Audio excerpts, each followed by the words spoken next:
Another 5-minute mystery.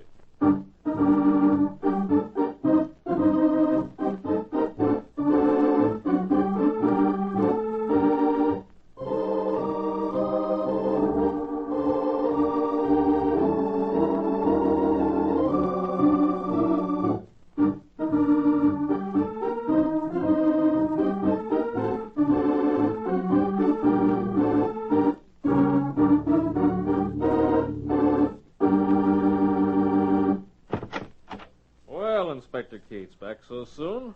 Thought you were out at the Sheridan estate working on a case. I was, if you can call it a case. What do you mean?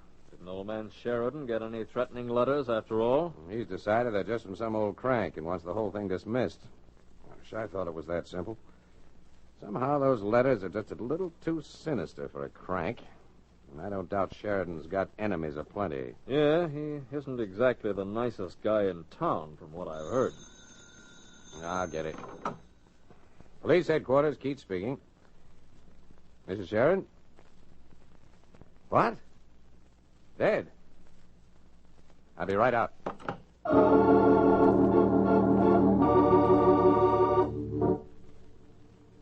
Now, Mrs. Sheridan, if you'll just think hard and remember all the details. You were in the room when it happened, eh? Yes. And Jenkins here? I was upstairs, laying out Mr. Sheridan's things for bed, sir. I see. Where were you at the time the shot was fired, Mrs. Sheridan? Over at the far end of the room by the fireplace. Mm-hmm. I was sitting in that large chair with my back to my husband. Then you saw no one enter the room? No. Charles, Mr. Sheridan, had said a moment before that he thought he heard someone out in the patio. He went to the French door and looked out. Next thing I knew, a shot was fired. I heard Mr. Sheridan groan, and when I turned around, he was laying there on the floor, just as he is now, flat on his back, a bullet through his heart. It was awful. You didn't touch the body? Well, of course not.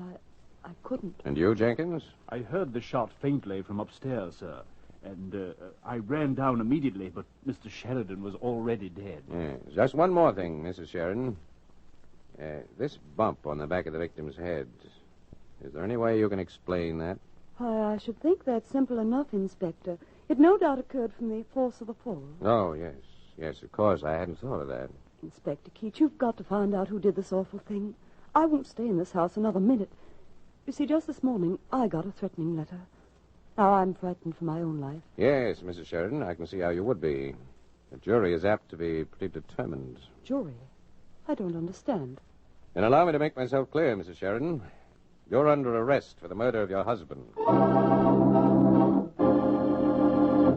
Why did the inspector arrest Mrs. Sheridan for her husband's murder? Do you know the clue? In a moment, we'll hear, but first...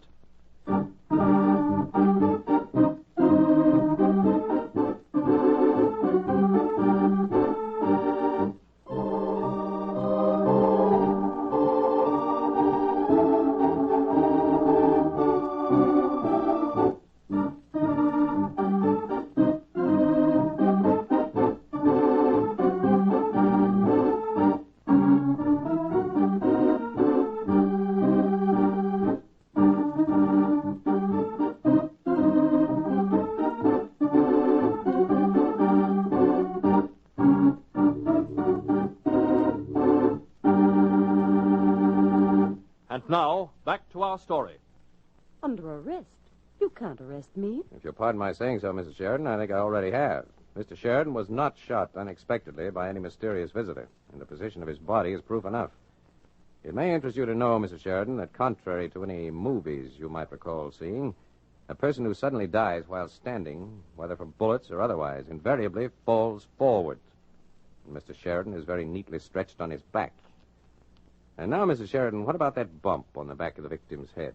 I knocked him out from behind before I shot him. I see. Too bad you didn't leave his body as it fell, Mrs. Sheridan. Instead of arranging it so neatly, might have saved you a little trip tonight, a ride in Black Maria.